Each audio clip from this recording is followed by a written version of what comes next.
Yes, I can hear you. How are you? Good, good, good. How are you? You look great. I'm loving the Oh, gold. thank you. I wanted to look nice for you. Oh, thank you. So it's definitely a pleasure to meet you. All right, so my name is Lisa, and I'm Hi, actually Lisa. hi. So I'm actually filling in for Kenya Clark. She wasn't able to make it today, but she is, the individual that we work with to conduct interviews and things like that. But I'm super excited to be Okay. speaking with you. I had my chance to review some of your information, and I'm just excited. Like I can't wait to ask you some questions and really get to know you. Have listeners get to know you, our readers, and things like that. I think Yeah. they'll really be interested. Um, Thank you. Thank you. for sure. So why don't you tell us a bit about where you were born and raised? Okay, so originally, my dad is Jamaican. My father has both a Ghanaian and a Jamaican background. And so um, I was born in Jamaica, about 6 months old. My mom and my family, we had to go back to Ghana. There was a lot of stuff going on around that time. So she moved back to Ghana, and that's where I was raised. So I'm Jamaican too, girl. Oh, wow. Small world. All Jamaican. Um, Yes, yes, yes, yes. nice. All right, so you're the first and only female author from your tribe. Absolutely Yeah, impressive, by the way. thank So what you. made you decide to, work on publishing a book? And, can you talk a little bit more with us about that journey for you? Yeah, of course, certainly. So I actually started writing when I was very small. English is like the primary language per se in Ghana, but because we were colonized by the British, our English is a little bit different than American English. And so once I came to the state and I learned how to read and write the American way, I used to write little poetry, little notes about my life the life I wanted when I first came here. Obviously, I had no idea how America would be, but I had a dream, and so that's how I got into writing. I used to be very sad a lot when I was younger after we moved here because I really didn't understand the entire story of why we had to leave and what my life would be now without the culture I knew, the environment I knew. Everything was just kind of different. And so because of my lack of understanding for that, I was very sad. Yeah. Can you So, with the opportunity now, to write and publish your works, do you pull inspiration from your own life for your characters to write about? And, Oh, absolutely. if so, can you just tell us a little bit about that and what that journey is like? Oh, yes, yes, yes, yes. So the stolen heritage, the story itself, it's fiction. But Okay. I always say that the main character, she's me. In a sense that, she has a dual background, just like I do. She comes from a culture where we're held by very serious obligations, Mhm. but at the same time, being American now is a little bit different. And so she struggles with trying to balance both of those lives. In my culture, there are certain things that I have to do. There are certain things that I have to accomplish at a certain age, et cetera, et cetera. And in America, it's not necessarily like that. You're free to be who you want to be. You're free to say what you want. And that's not always the case back home. Even as an American now, and I have all the freedom, I still can't do what everybody else do. I still can't say what everybody else do. And so I identify with the character a lot because she kind of goes through those struggles. And through all of the obstacles that she faces, she still, remain true to who she is. And that's her values, which is based on where she's from and the experience that she's gone through. And so I absolutely 100% pull from her strength. And I can say for certain that that's kind of going to be the style of everything that I write. If I can't relate to it, I'm not going to write it. If it's not something that I've been through or I've witnessed or I know someone has gone through, Right. I'm not going to write it. I'm not even going to think about it because it won't be the same passion and it won't be as genuine as I want my voice to be, because I know that there are women, Africans across the world, that no matter where they are, even not even just Africans, Caribbeans, every immigrant across the world, they at some point have gone through a cultural, limitation or whatever the case may be. And so I very much, I'm very passionate about my voice and the way I use it. And I think that's kind of what stands me out, because a lot of people look at me and they don't really see an author firsthand. Most writers that I know are older, they've been around more.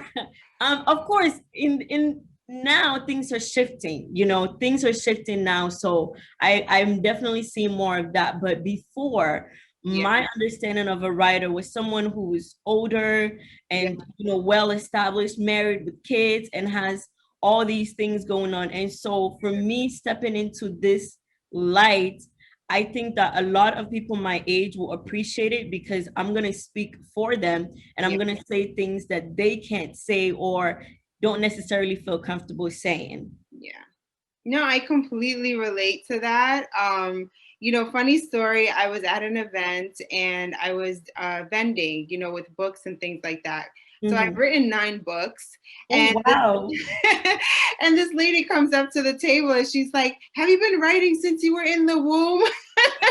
It's kind of hard for her to believe, like, everything was there, but I definitely understand, we're getting younger and younger, I guess, honestly, as the years go by. But that is amazing. And I definitely thank you and respect you, for taking that position and wanting to use your platform in such a way, because it's very necessary. And, as an author, we can empower and we can have, so much of an impact on other people's lives, and we don't even realize it. So thank you for that. So I see you did spend some time in the military, which you did mention a little bit earlier.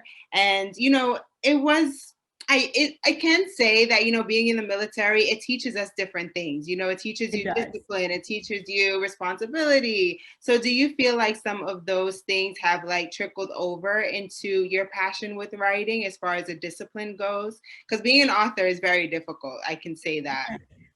I would 100% say yes. Not only has it affected the way I write, but it's also made me write a little bit different from a more sensitive perspective. I don't know if that makes sense. And what I mean by that is, if I didn't have my military experience, I don't think that I would be able to write for Black women that are in the military. And so to be a voice for that category, to be a voice for these people, it takes a different types of writing. You can't just throw just anything out there. The words you write, the way you write it, everything has to be in a way that if a Black woman in the military reads it, or who was in the military reads it, they're able to understand and relate and comprehend what you're saying. So I would 100% say that. As far as the discipline side of it, absolutely, because some days I don't want to write. I don't want to. I don't really want to think too hard. But because I have deadlines, I started a blog, Quality Chat blog. And so with that, because I have deadlines, because I have a plan or an agenda for that month or that week that I have to write, I have to get out of it and focus and just get it done. So it's definitely brought me a lot of discipline and a lot of dedication. If you can dedicate 6 years of your life to someone else, you can dedicate a month planning your content and your topics and stuff like that. And so it definitely has 100%. Okay, nice.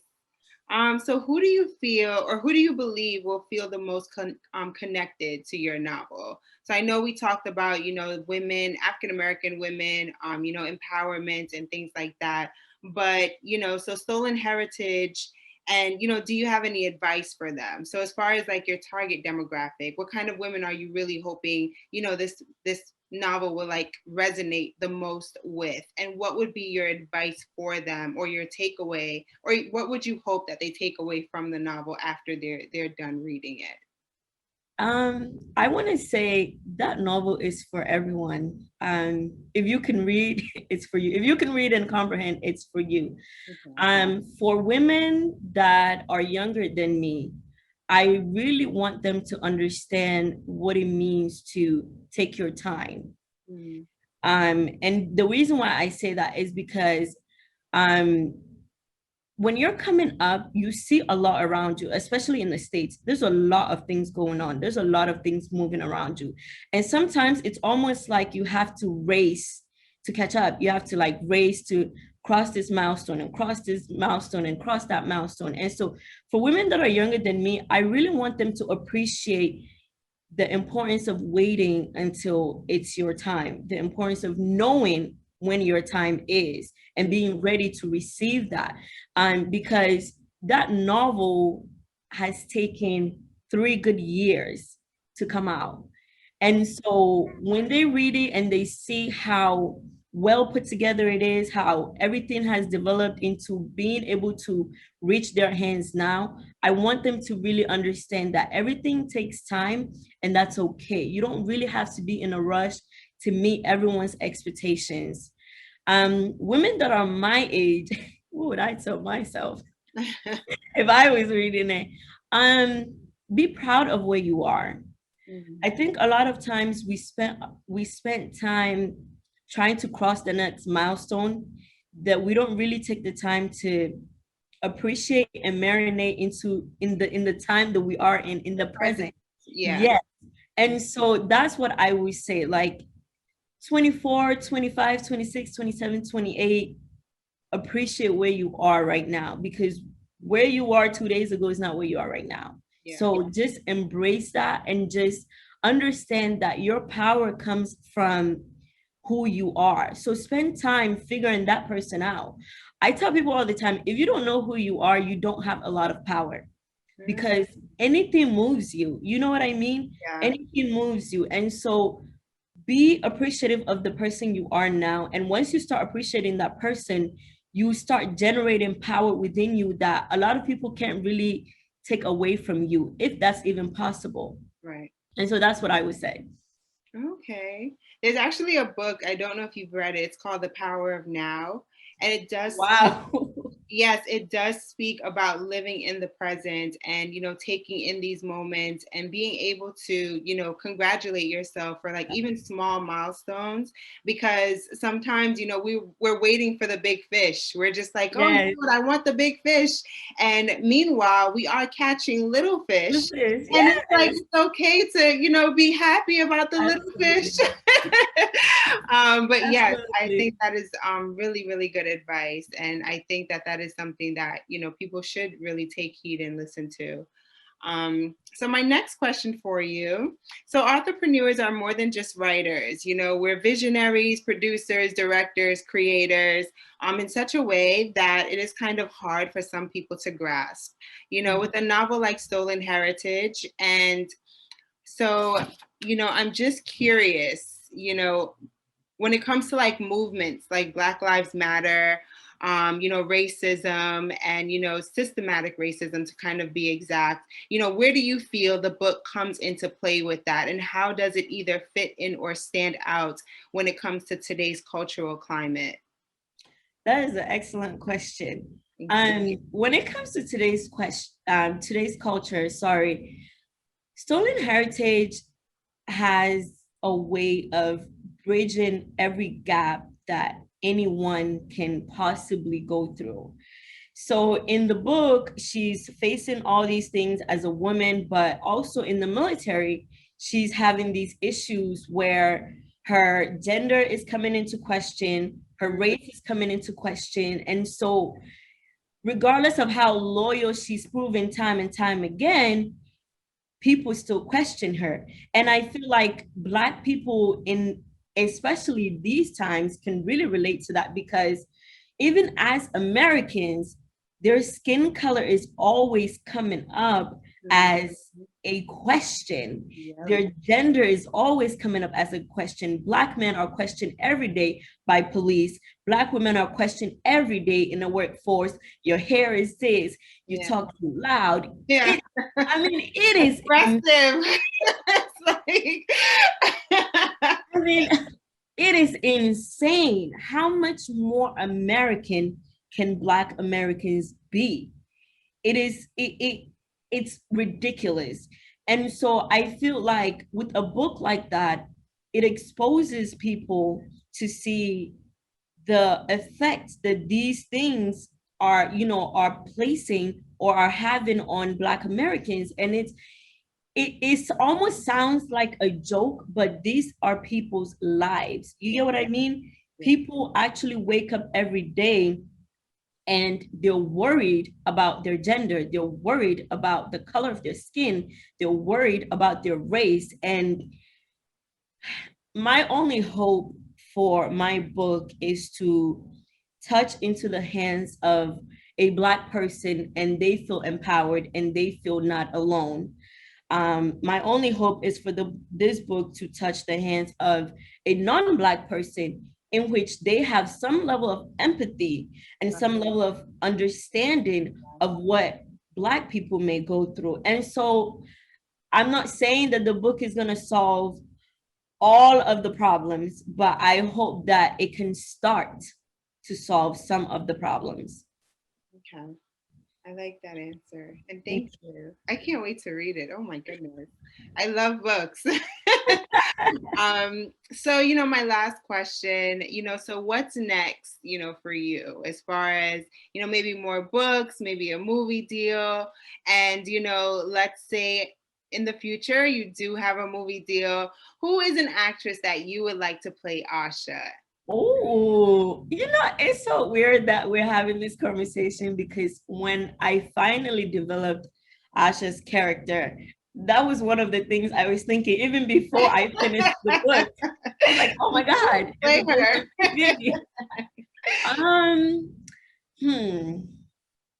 That is a very interesting question. I think Lupita has a great personality, a great strong voice to play that. There's also a Ghanaian actress. Her name is, what is her name? Oh, I cannot think of her name. Jackie Appiah. She's a Ghanaian actress. Her name is Jackie Appiah. The physical stature of Asia fits her. Okay. But she has the voice of Lupita. So I don't really know. Hopefully, hopefully they can kind of work something out. I'm not sure, but any one of those two ladies, I think will do an amazing job representing who Asia is and who her character, stands for. I think they'll be amazing for that. As far as what's next, definitely more books. I'm a little bit overwhelmed. I underestimated the process of publishing a book. And so I'm a little bit overwhelmed when it comes to that. But I think that once I get Stolen Heritage out into the world, I will have more of a clarity. And so poetries are coming, a series. I'm thinking of a sequel for Stolen Heritage. I'm anticipating the public being very receptive to it, being able to, grasp what it is that I'm trying to say to them, what it is that I'm trying to tell them. And so a sequel, definitely for sure. And other projects as well, honestly. I'm very excited for it. Nice. Okay. I'm excited too, because I'm gonna read that book. Cover to cover, girl. Thank you. But just let us know, where we can purchase the book, when it will be out, and whatever other information you like us to know about you and the book, of course. Definitely. I sure will. Thank you guys so much for having me. I actually, ever since I found out about you guys, I've been keeping tabs on you. The new issue that's out, amazing, fantastic. And so I'm just very humble that you guys decided to sit with me today and, you know, get to know me a little bit better. I definitely got to know a little bit better about you guys just from our interaction, and what you guys stand for. I think it's amazing. I think that you guys are doing, it may, you know, I tell my friends this all the time, no matter what you do, it's a movement.